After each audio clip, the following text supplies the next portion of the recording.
Namaskar. Hello and welcome to P Guru's channel. I'm your host Sri Iyer. The much awaited hangout with Rajiv Malhotra ji is here. We're going to talk about this landmark decision that the Supreme Court of the United States handed down on Friday, or I should say on Thursday. And this is to do with affirmative action, a way of how the American or students apply to different universities. The two universities in question were Harvard and University of North Carolina, if I remember correctly, UNC. And this judgment, they have been fighting for a long time. It took a long time in coming, but it has come now. And there are lots of ripple effects from this. And I'm going to request Rajiv ji to expand on this a little bit. Rajiv ji, namaskar and welcome to P Guru's channel. Namaskar, Sri. It's always a pleasure to be on this channel. You're a great host. You ask very good questions and you give plenty of time for the guest to answer. So I'm very happy. So I'm delighted. So let's just dive right in. Yes, sir. The first thing I want to tell the Indian viewers is that the US Supreme Court is different than the Indian Supreme Court in some ways. The main way it is different is that the US Supreme Court is only a constitutional court. It is not a court where you bring ordinary cases. Whereas in India, you can take any case to the Indian Supreme Court. It doesn't have to be a matter of constitutional interpretation. So in this case, the case was brought that Harvard and University of North Carolina are discriminating against Asians because according to Harvard's own statements, about 44% of all students admitted would be Asian if there were no bias, if they only had merit. But because they have quotas, they are limiting the Asians to 20% or less. This is the problem. This is the whole issue. So the case says that you cannot have reverse discrimination. That is what the people argued. And now the Supreme Court ruled in favor of the people who filed this case. And now Harvard and all other universities will have to stop this business of quotas. And I want to explain this. There are many significant things. Firstly, the ruling was 6-3. 6 in favor, 3 opposed to it. Two of the judges in the Supreme Court who are blacks, they came on opposite sides. One for it and one against it, which is important. And, before people say that these are Trump conservative judges that have been appointed, the fact is that 6 voting in favor of this is not just the 3 judges that Trump appointed. So it's a more sweeping decision. Now, they are not saying that racism doesn't exist. They're not saying that in this judgment. And I agree, racism exists. They are not saying that racism does not have a history and some structural biases. I agree that racism does have a history and a structural biases.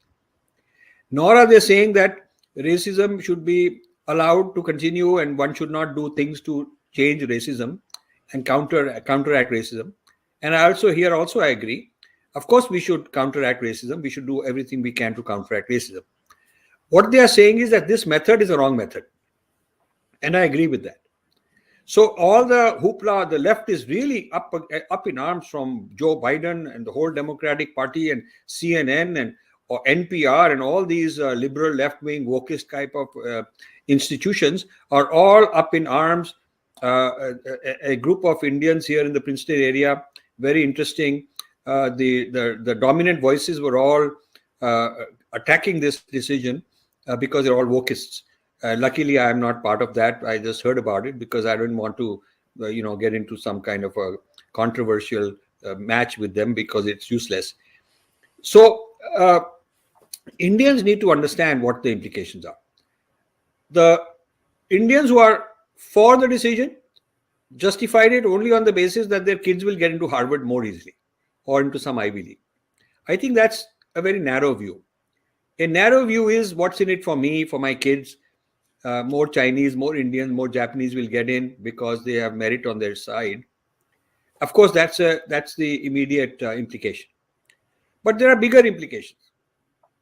For instance, let's look at what has Harvard not done that it should be doing.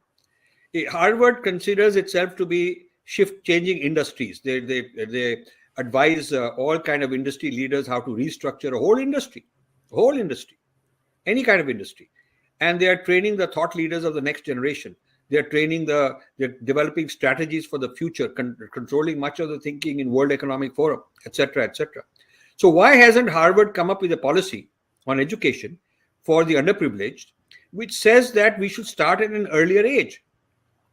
If you do not educate blacks and Hispanics and Native American kids in school properly, and that is the problem. The real problem is that at the school level, K through 12, the neighborhoods that are poor have very bad teachers, low salaries. The neighborhoods that are rich have higher salaries. That is a big disparity. So the teachers that are available to teach in poor neighborhoods tend to be less qualified. That being the case, the quality of education is poor. And there are other factors also: nourishment, family life, etc., etc. So if the child goes through school till high school under unfavorable conditions because of their background, and then suddenly you want to bring them into Harvard, it is not going to work. You bring a person who's not qualified in mathematics or in whatever subject, and you put him in an advanced class. It's not like there'll be some jadoo and he'll become at the same standard as other people. You will bring the class standard down, and it frustrates the teachers that they have so many kinds of students at very different levels, and they cannot keep the class moving at the normal speed. So what this does is it tries to solve a problem too late in the person's life. To solve the problem after they're 18 and after they leave home and go to college and try to give them the same life, the same college education as those who have done very well in their tests and exams is a bad strategy. They need to start earlier. So how about if Harvard and all these Ivy Leagues who got collectively over $100 billion in endowments, how about if they invested and said, okay, we'll start in high school. We'll start in 9th grade. So the child has got 4 years to be prepared. And then they will, among them, they will select some and bring them in a special quota, because these people will be prepared. When they're sitting in a classroom, they will not be totally lost. So suppose they were to start at an earlier age. They could start with 10, 20, 30,000 students who are underprivileged in major American cities as a pilot, and see if these people in 4 years can be brought up to a standard that they can now sit in a Harvard class or any Ivy League class and be able to follow it and learn from it. If they can do that, they'll have made a breakthrough in the whole education system of the United States. And I would surely support that. But that will take strategic thinking. It will take investing their money in a whole different area, which they have not wanted to do. So they want to mess with politics. They're basically playing identity politics, which is why I'm against all this. Another thing I'm against is trying to solve a problem of bringing one community up by bringing other people down. This is a typical zero-sum game approach, which says, for me to win, I must make you lose. That is woke mantra, sir. That is woke mantra. No, let me explain. This binary exclusivity, that for me to be valid, you must be negated, is from the Abrahamic religions because of their exclusivity clause, which I've explained in my book, Being Different. What is the origin of this exclusivity? I've explained. So this exclusivity, zero-sum game is actually an Abrahamic, very deeply embedded, cherished principle. And as long as they hang on to this principle, they keep applying it to society. The same problem happens. You want to boost your own standing by bringing somebody else down, and that is about conflict. That is what conflict is all about. And then Marxism turns it into class warfare and tries to justify it and so on. So I am rejoicing at this decision. It is not a surprise. People expected it. And I'm more than happy to debate Indians or non-Indians or anybody who's on the other side. And I'm not doing it as a Trump wala. I'm not into Trump, and I don't think that he's that great and all. I just think that this Supreme Court decision is absolutely brilliant. One more point. If America starts bringing people into higher education based on quotas and giving them scientific placements and technological jobs based on quotas, we will be mediocre compared to China, and we lose the scientific warfare, the scientific competition at that level. And that's another reason we should support this for the sake of meritocracy. Now, Thank you please so go much, ahead. sir. Yeah. So the first thing that I was going to ask you, and you kind of segued me into it, is this a victory for meritocracy? But more importantly, how do you see this thing, assimilate itself across the various stratas of the society, as well as business, technology, what have you? Kind of give us a projection 5 years down the road. Is this going to break the back of the woke movement, which I think has hijacked the BLM and it has taken it somewhere? This is my personal opinion. And like you, sir, I'm an political independent. I don't carry a brief for either party. We are just watching it and we are analyzing it. Take it away, Sure. sir. I think that's a very important question, that we should not get just carried away by the immediate impact in a very narrow context. We should also look at the bigger context. So first of all, the question to ask is, will this ruling against affirmative action also have effect beyond the affirmative action of universities in the corporate world? Will it? And the ruling is very specific to universities. It does not say that all this DEI business, diversity, equity, inclusion business, which is the basic staple of corporate HR departments now, they are bringing in all kind of people who may or may not be qualified under some quotas. And there are these certification programs to certify HR people to make them fit for DEI departments. All the HR people all over North America are running around. There are 3 or 4 certification organizations which are heavily infiltrated by wokeists. And these people, young people, I know some of my relatives with their kids are into this HR. They all want these certificates. And what these certificates do is they brainwash you into thinking along the lines of quotas. And then when you're TAPA certified, then you move up the ranks of the HR departments. And then these people start hiring people of a certain kind. People in Google have told me, people in Microsoft have told me off the record, our people, that now it is very difficult for people of our kind to get in full-time jobs, permanent jobs, because there's also this kind of almost like an ethnic cleansing going on, or a religious cleansing going on, within corporates in a very subtle way. And this is not being made public. This is being done by DEI people who've got their own jargon and own vocabulary on, oppressor and oppressed, and bringing the underprivileged people up, and canceling the culture. I have been cultured within the corporate space by HR department, not the people who are subject matter experts who know about the subject matter and can evaluate me. I was told it's the HR department that people lobbied, and they took a side this way, that way. And so this favoritism based on ideology, based on identity, is happening in the corporate world, workplace also. Does there need to be another landmark case brought before the Supreme Court that would be applicable for corporates? This is a very important issue. And, corporates might have a defense saying that we are private companies and we do whatever we feel like, and we are not supposed to follow the, we're not looking for any public kind of a support. How about public jobs? How about jobs in the government, state governments, municipalities, federal government? Can there be race-based or any identity-based bias? This is a very interesting question. So I don't know the answer to that, but I certainly think that in the spirit with which you're asking the question, this decision will embolden people who are anti-wokeists. It will certainly embolden people, and they will push back. They will start challenging, because hey, listen, if at Harvard they could not get away with this, then why would some other, not even a university, but some other organization, business or political or government or NGO, why would they get away with it? Will this dismantle affirmative action more broadly? I don't know. By itself, the decision doesn't go beyond the university system, But will it have a ripple effect is a good question. I think the biggest ripple effect is a psychological boost. That, hey, we can fight back, we can fight against wokeism. So this is going to also become a very important part of the election cycle.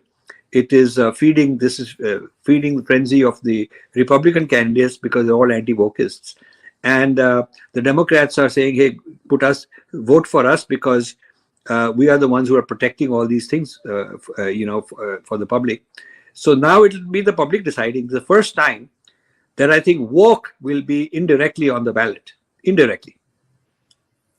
Rajiv ji, one question that I have: while the affirmative action has been taken off as far as basis for admission in Harvard and other places, Harvard specifically has now said that it is not going to look at the SAT scores. Now, the students are in a dilemma. Some schools still look at the SAT scores, some don't. Now, for a university like Harvard, where the SAT establishes a quantitative benchmark, in my opinion, I could be wrong. Right? So you take away that. They did this thing 3-4 years ago or 2-3 years ago. It doesn't matter. Today, because all this is going to impact only next year's admissions. This year's admissions are done and dusted. Next year's admissions, they don't have a quantitative way to check how good are the students. So how do you think, I'm just wondering loud, Rajiv ji, and I'm not going to hold your feet to the fire on whatever opinion you're going to give. How do you think the children who are now entering senior year, how do you think they need to prepare? Because they will be taking their SATs in the next few months. So I'll tell you, even before this ruling came out, the fact is that by withdrawing SAT scores, they played more emphasis on the overall personality profile, what is revealed in the essay, what is revealed in the extracurricular activities. So if you say I was in the Hindu club in school, that's a marker. The AI system will completely filter you as a Brahmin or upper caste and all that stuff. Whereas if you say that I joined the school club for, Dalit activism, Afro-Dalit, bye-bye, then it will process in your favor. If you say that one of my hobbies languages is Sanskrit, that's a mark against you.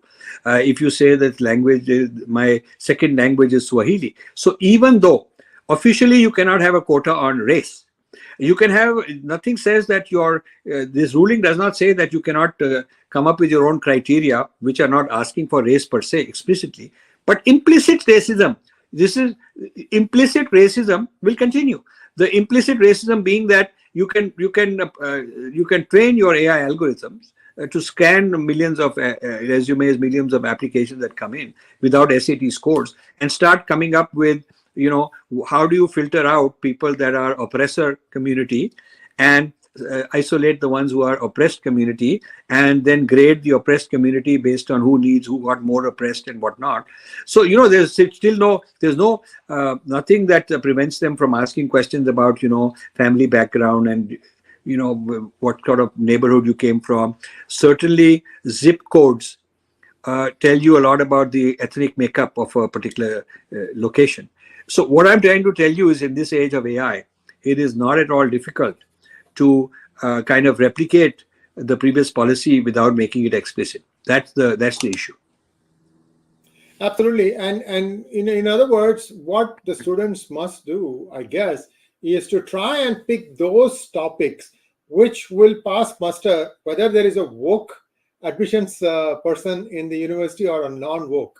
So there may be always this golden set, like, for example, maybe bringing water to a completely arid region by doing something innovative. I'm just making this up, of course. Yeah. So there will be a huge market for people who can gamify the admissions algorithm.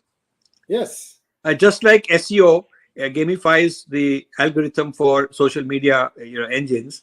Now there will be people popping up all over the place saying, I have expertise, I know this, I know the process in this or that college, and you give me this consulting fee, or you come through my training, I can teach you do's and don'ts in writing your essays. Because these essays, there are a lot of essays. There are essays on, in so many words, describe what would you like to do on campus? How will you be useful to the community? Or in so many words, what is a major experience in your childhood that had a big impact on you? Or in so many words, who is the most important hero in your life? What did you learn from him? Like naturally, if you pick Savarkar, you'll be out. You pick Martin Luther King or Ambedkar, you'll be in. So obviously there are many. So there are all these essays are ways to profile you. People. This is a profiling. So now the game is more sophisticated. There is no quantitative measure. Okay, and the explicit use of race is out because of the Supreme Court. So now this is an AI game. It is really the AI game. There'll be AI programs by the universities to play this game and figure out who they want, and there'll be private coaching people and all that who will help you gamify this AI algorithm. And viewers, the parents who are worried about where the children are going to go, I want to also give you a silver lining. Look, Twitter has shed 70% of its workforce. Facebook has gotten lost. Now it calls itself some other name, Meta. And see, it's not even sinking in for me. 2-3 years now since they changed their name. It is not sinking in. What is worse is whatever the Facebook company was doing, even that is now on the way down. So what's going to happen is, at least in the tech sector, companies die, and then they come back in a different form. Technologies change. What is important is do what you like to do and find out what is your calling. If you ask me, I made a huge mistake. I should have been in this kind of media business because I knew so many languages growing up. I should have been in media when I came out of college. It took me 30 years to figure out that, hey, listen, I have another talent that let me try and put it to good use. And only now I'm speaking in Hindi on TV channels. I'm speaking in Tamil. I'm also in English. So my point is, find out what you really like.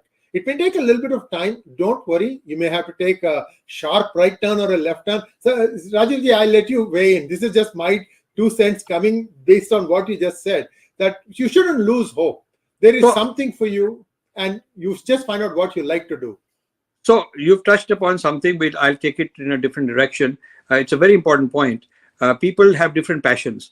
People have, and they should follow their passion. That is your Swadharma, rather than following what the career counselor says. There's more jobs in medical or more jobs in Wall Street, and trying to mimic. The Gita says, don't do somebody else's Swadharma. Do what is your Swadharma. So don't copy just because the bandwagon says that there are more jobs in this, go to an Ivy League, get this thappa and you'll get a job. That's the wrong way to do it. If you want to be a hairdresser, you want to be a chef, you want to be in landscape design, architecture, whatever. I mean, these are not in traditional sense very cool or lofty professions, but they're paying quite well, and they are becoming cool now. So think out of the box and follow what your Swadharma calling is, and not what the standard descriptions and the HR and job and consultants are saying is right for you. If you do that, then then the question is, why is it important for blacks and Hispanics to get into a math class? If naturally they don't have the tendency, the aptitude, and Asians have a better aptitude, then for a total society, those who have better aptitude should become mathematicians. Those who are artists, who have better voice for singing like Africans do, they should go for singing career. Or those who are better at sports, they're athletic, they're better built. Blacks are better built, they should go for sports career. Those who are good at acting. I mean, there are so many kinds of roles in society, and there are so many. The real championing of diversity would be to encourage every group of people, every individual person to follow their own calling, and have a diversity of careers and a diversity of options available, which are all viable and good careers for people, rather than straitjacketing people into a few careers and trying to have a quota system on who gets in. Why is getting in to Harvard considered that important? Why don't they say that society needs only a certain number of people who are theoretically oriented, are sitting in class and doing analysis and all that, and society needs a large number of people who are not theoreticians.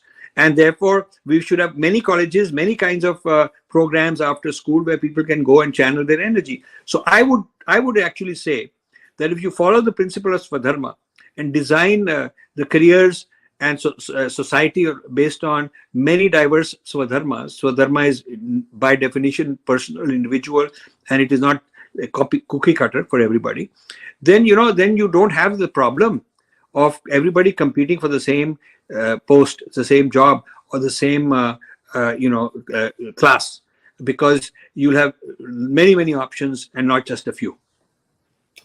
Thank you so much, sir. Last question before we wind up this session. SB 403. Now, SB 403, it's already gone through the Senate in California. It is going to be voted on in the Assembly, perhaps in a few weeks' time. Will this judgment help the people who want the SB 403 to not become law, by meaning like challenging its legality in a court of law in California to start with? How do you think they can quote this judgment to their benefit or not?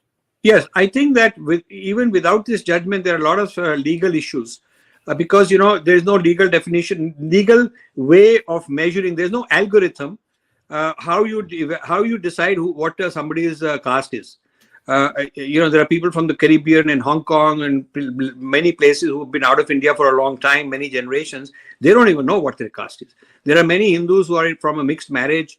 They're Hindus. They don't know what is their caste. There are many people who are whites who are converted to Hinduism. What is their caste? So the idea of caste, as a marker for bias, requires an algorithm to evaluate what is somebody's caste. It's clear when you're looking at people who's black and who's white, and you can say I was prejudiced against because I'm black and so on.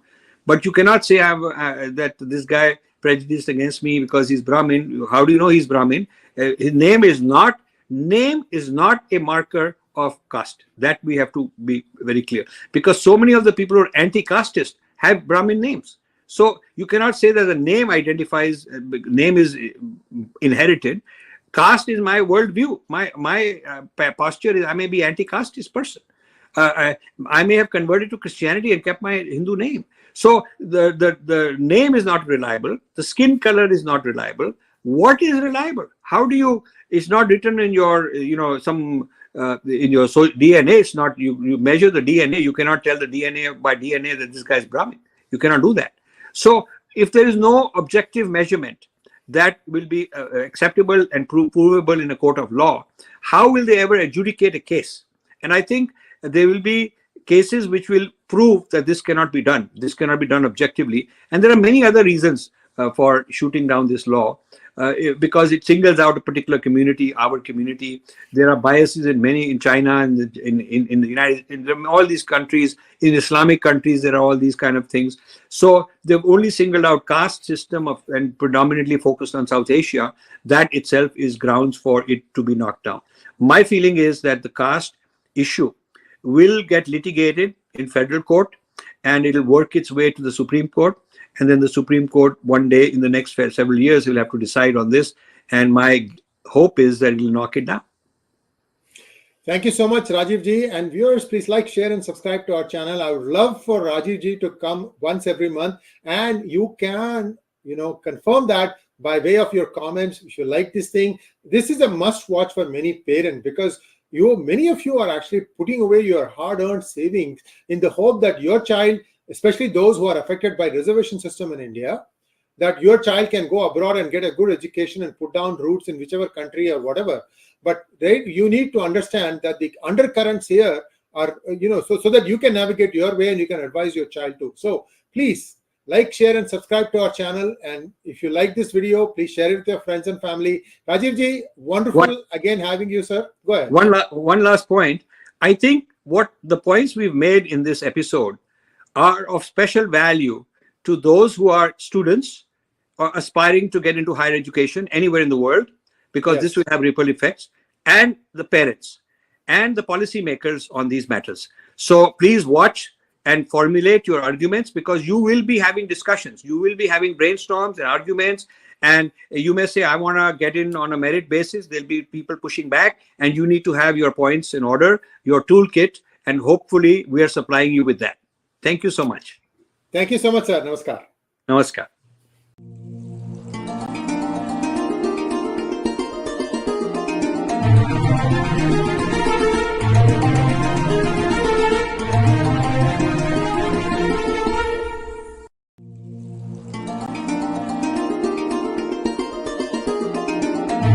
Bye.